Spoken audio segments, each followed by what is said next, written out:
Assalamualaikum warahmatullahi wabarakatuh. Masih di program Berani Bicara untuk Indonesia. Sebelumnya saya izin kepada Presiden Republik Indonesia Bapak Insinyur Joko Widodo, karena di sini saya akan mengkritik program pemerintah sekaligus sebagai masukan bagi pemimpin yang nantinya meneruskan kepemimpinan Bapak Insinyur Joko Widodo tentang biaya pendidikan. Jadi program ini saya kasih judul biaya sekolah membuat orang tua siswa resah dan gundah. Jadi begini Pak Presiden, memang kami semua tahu bahwa pemerintah dalam hal ini sudah menguncurkan program-program yang berkaitan dengan bantuan biaya pendidikan. Ada program Indonesia Pintar, ada kartu Indonesia Pintar dan lain sebagainya. Tapi program-program ini saya sebagai wali murid atau salah satu wali murid ini merasa masih belum tepat sasaran atau masih belum sesuai dengan harapan. Jadi begini Pak, kelemahan dari program itu yang pertama, bantuan ini tidak merata Pak. Jadi nggak semua siswa ini bisa mendapatkan bantuan dari pemerintah. Untuk yang kedua, walaupun sudah mendapatkan bantuan, tapi orang tua atau wali murid ini masih mengeluarkan biaya untuk perlengkapan sekolah, misalkan tas, buku, sepatu dan lain sebagainya. Nah, yang ketiga, ini ada kemungkinan untuk terjadi pungli, masih terjadi pungli dan juga pemalsuan data dan lain sebagainya ya, manipulasi data ya, karena supaya siswanya bisa dapat bantuan dari pemerintah.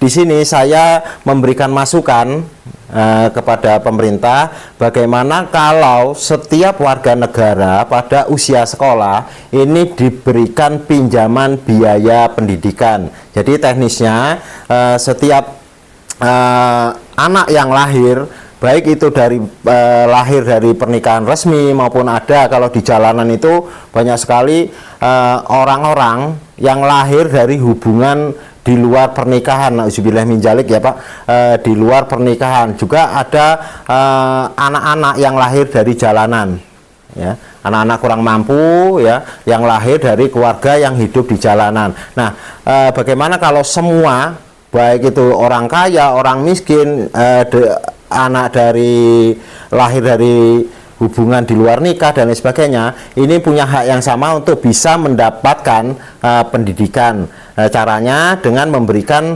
pinjaman biaya pendidikan. Pinjaman biaya pendidikan ini jumlahnya saya kira pemerintah akan lebih tahu nantinya menghitung bahwa untuk biaya dari anak TK sampai ke tingkat pendidikan SLTA atau SMA ya, ini bisa nanti dihitung semuanya itu akan ditanggung oleh pemerintah di luar daripada uang saku atau uang jajan.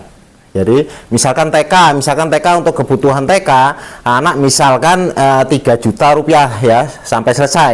Ini untuk sekolah yang kelasnya atau kategorinya yang menengah ya, yang biasa ya, bukan sekolahan yang elit atau mungkin bukan sekolahan yang terlalu rendah, jadi yang biasa-biasa. Misalkan TK 3 juta, terus untuk SD sampai selesai misalkan untuk biaya seragam, biaya lain misalkan 7 juta, berarti 10 juta.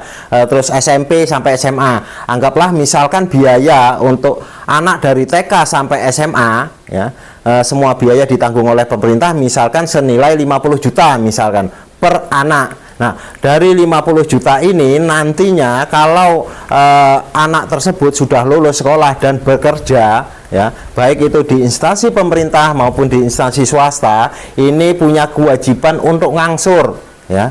Jadi dipotong gaji. Teknis potong gajinya saya kira pemerintah lebih tahu nantinya ya. Bisa mungkin dari pihak pemerintah kerjasama dengan perusahaan kalau dia kerja di perusahaan, kalau untuk di negeri bisa kerjasama dengan bendaharanya dan lain sebagainya. Nah, untuk pemotongannya juga sesuai dengan standar gajinya atau kelas-kelas gajinya. Misalkan gaji 2 juta dipotong berapa, misalkan gaji 4 juta dipotong berapa, 5 juta dipotong berapa. Nah, aturannya nanti bisa ditentukan lebih lanjut. Nah, di situ ya, siswa yang sudah lulus dan bekerja tadi punya kewajiban untuk membayar dengan cara potong gaji. Nah, seandainya ada siswa atau anak-anak yang sudah selesai sekolah dan bernasib kurang beruntung, misalkan nggak mendapat pekerjaan, jadi pengangguran. Nah, ini adalah suatu tugas daripada pemerintah, bahwa pemerintah punya kewajiban untuk mencerdaskan kehidupan bangsa. Jadi kalau untuk yang nganggur ini tidak dibebankan untuk mengembalikan biaya pendidikan tersebut.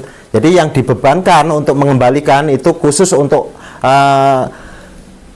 mantan siswa atau yang sudah selesai dan bekerja baik di swasta maupun di pemerintah, dan juga untuk pengusaha ya. Jadi kalau untuk pengusaha saat orang tersebut mengurus ya perizinan dan lain sebagainya, itu kan berdasarkan NIK kan akan ketahuan. Nah, di situ nanti dia punya kewajiban untuk ngangsur biaya pendidikan tersebut. Nah, terus biayanya dari mana nantinya? Biaya pinjaman biaya pendidikan tersebut itu bisa didapat dari sebagai pengganti program-program yang sudah ada sekarang, atau juga bisa didapatkan dari uang subsidi bahan bakar minyak. Jadi nggak ada salahnya uang subsidi BBM memang dikurangi ya untuk melakukan program ini, karena kalau untuk subsidi BBM ini nggak semua orang bisa menikmati, tapi kalau untuk semua siswa ya atau semua anak yang dalam usia pendidikan itu punya hak yang sama, jadi digratiskan biaya sekolah. Ini nanti orang tua hanya berpikir untuk uang sakunya aja, Pak. Berpikir hanya untuk mengeluarkan uang saku, dan juga kalau dia mampu, karena dia nggak berpikir untuk beli seragam, beli buku dan lain sebagainya. Nah, ini nanti orang tua bisa menabung yang bisa digunakan, bisa untuk mensejahterakan keluarganya, atau sebagai tabungan untuk melanjutkan ke jenjang pendidikan yang lebih tinggi. Nah, saya kira itu mudah-mudahan apa yang saya sampaikan ini ada manfaatnya. Dan sekali lagi mohon maaf Pak, saya orang kampung, jadi mungkin dari bahasanya nggak tertata, dan juga kalau memang nggak berkenan ya, sekali lagi saya mohon maaf. Sekian. Wassalamualaikum warahmatullahi wabarakatuh.